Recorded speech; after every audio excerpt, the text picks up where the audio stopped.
this is that time of year when you're thinking maybe I should get a little 10-gallon. I can't believe like this where Carol is talking about going to set up her 10-gallon tank, and the pictures she showed me were of her little 10-gallon, not her 40-gallon breeder. So a lot of people buy 10-gallon tanks at this time of year.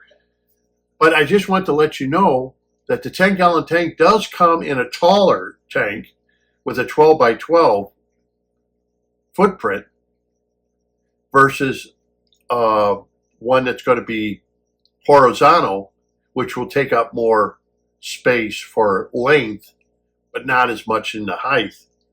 It just depends on what you want.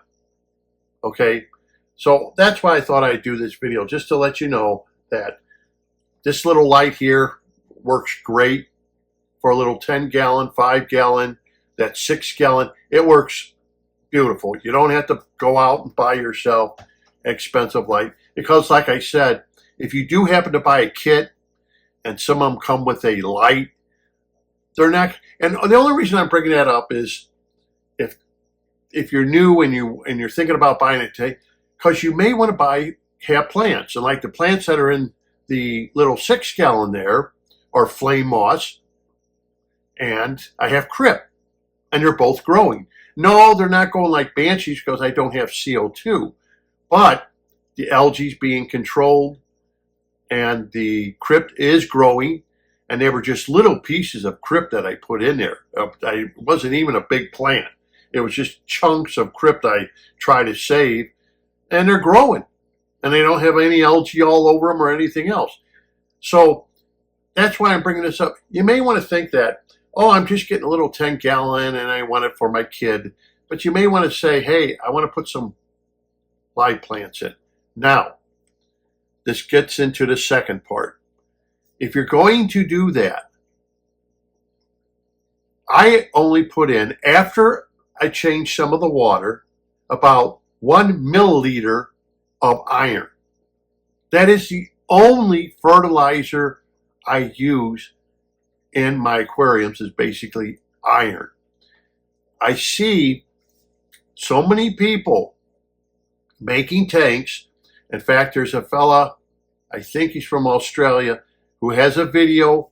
He talks about the Anoxic filter. He talks about his Plenum. He talks about how good it's working, but he's got algae all over the place.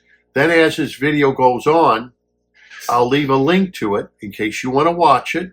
As his video goes on, he explains to you that he's got a sponge filter in the corner where this one has a box filter. Okay, it's just a small 10-gallon tank.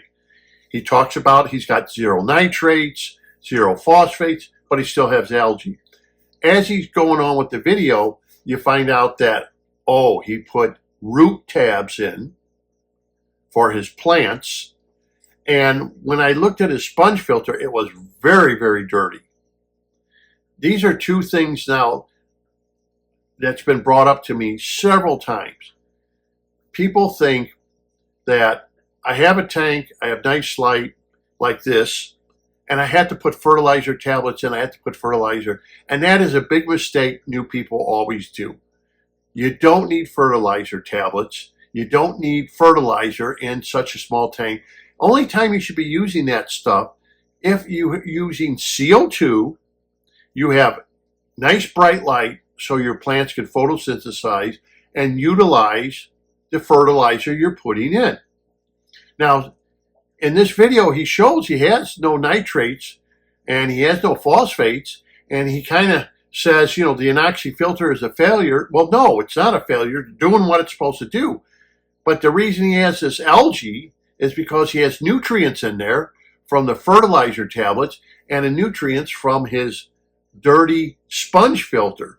Now, like I said, I use a little box filter because sponge filters, when you pull them up, they start, you know, putting the dirt that they collected to them back into the aquarium. You start losing that. So all kinds of people have videos on, you put a bag around it, you do this, you do that.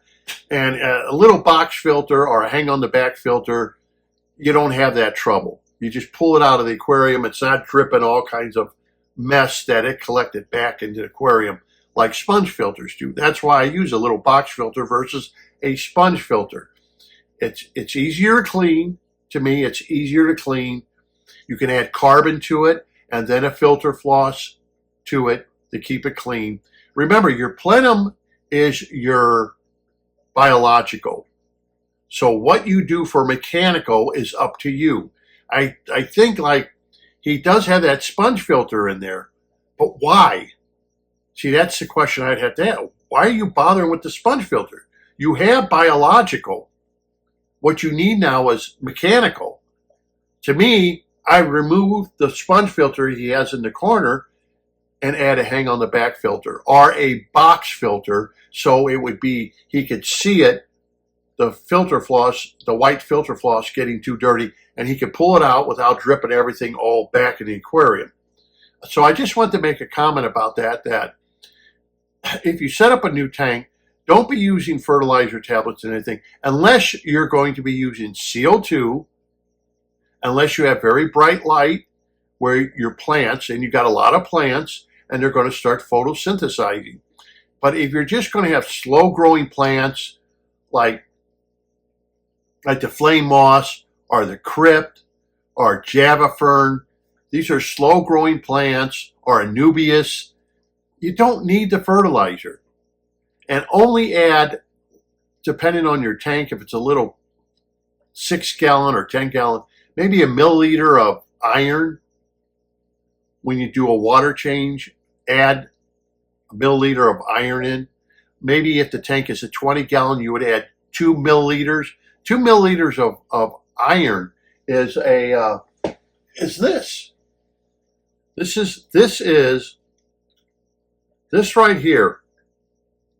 Can you see that? That is 1 milliliter.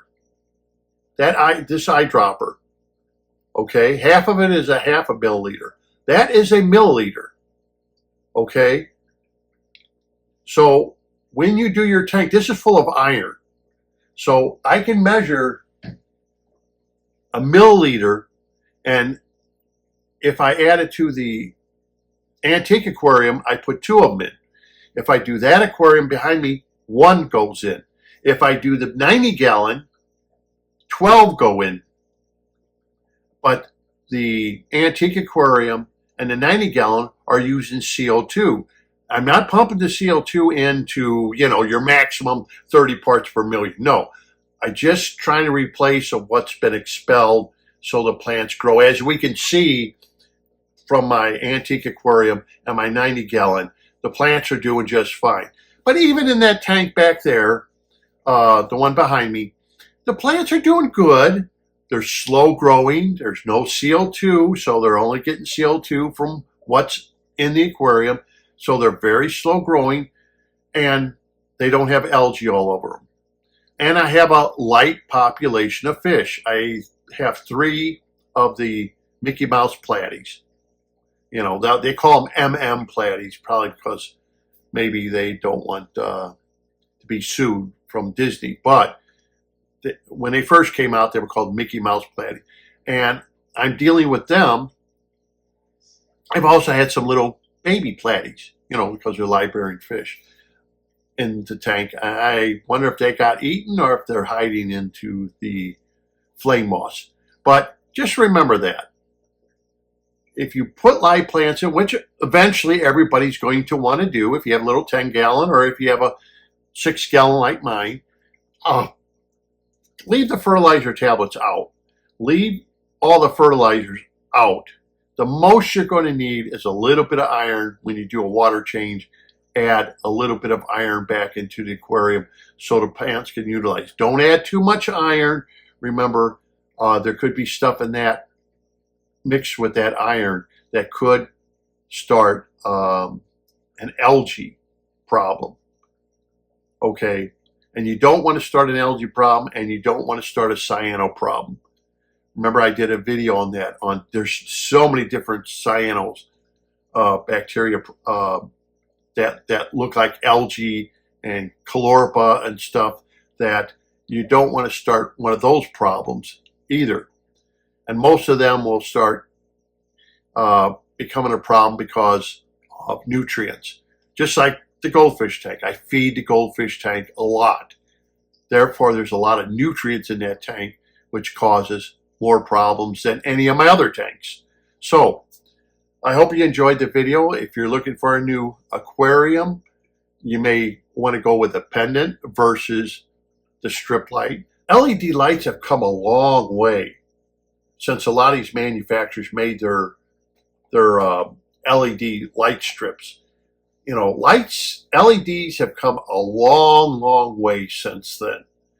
They're a lot better than they were even 10 years ago, where now you could almost pick up lights off the shelf from your local hardware store that will be competitive with a Kessel light like this. Very competitive, and you will save a ton of money. And I understand that some people will probably get aggravated with me that, well, Kessel makes a nice light. Yeah, they do. I'm not denying that. But when this was made and designed, I remember the advertisement said, oh, you know, MIT engineers, and, you know, the stuff they use in here is not advancement of any kind, where you don't have to be an MIT engineer to figure this out. The glass that they used, the bubble that's been used, you know, back in, you know, 50, 60 years ago. So, but it is very well made, but they're very expensive. So they do have a niche, but they, what can I say? I don't want to hurt anybody's feelings, but on the other hand, today, these basically could be replaced with lights like this. And I hate to say it, but they had their time and point for freshwater aquariums. But like my 90-gallon, I don't need to use an expensive light like a Kessel on them. It's just not needed for any of the plants that I have. Even highlight plants, like I said, those GE bright lights, heck, you can get them up to almost any amount of luminous output you want, even up to 6,000 per bulb. You can imagine having a 4-foot tank with 3 light bulbs of 6,000 every two feet, or every 1.5 feet, or whatever. If you want to if you have a 4-foot tank, you want to put 2 up on, or if you want to but you know, you have 12,000 luminous output, or that's 6,000 just for 2 foot of tank space. It's a lot. It's going to be bright enough to grow just about any plant you want. Okay, so until next time, I hope you enjoyed the video. I'll try to get more videos out to kind of help, because of the holiday seasons coming up. I know this is a big time of year where people are looking to replace equipment or buy new stuff, and it's something to think about. Nice little project that you can do something yourself. I will leave links, like I said, for the pendant and the arm in case you're thinking about it. And yes, if you're looking for something that takes a small space, a 12 by 12 space, you get a 6-gallon like that. You can go smaller, or you can even get a 10-gallon. It's going to be taller, but it's going to give you about the same footprint, exactly, 1/2 inch bigger. So until next time, this is Dr. Noah. Thank you for watching. Don't forget to subscribe, and happy fish keeping.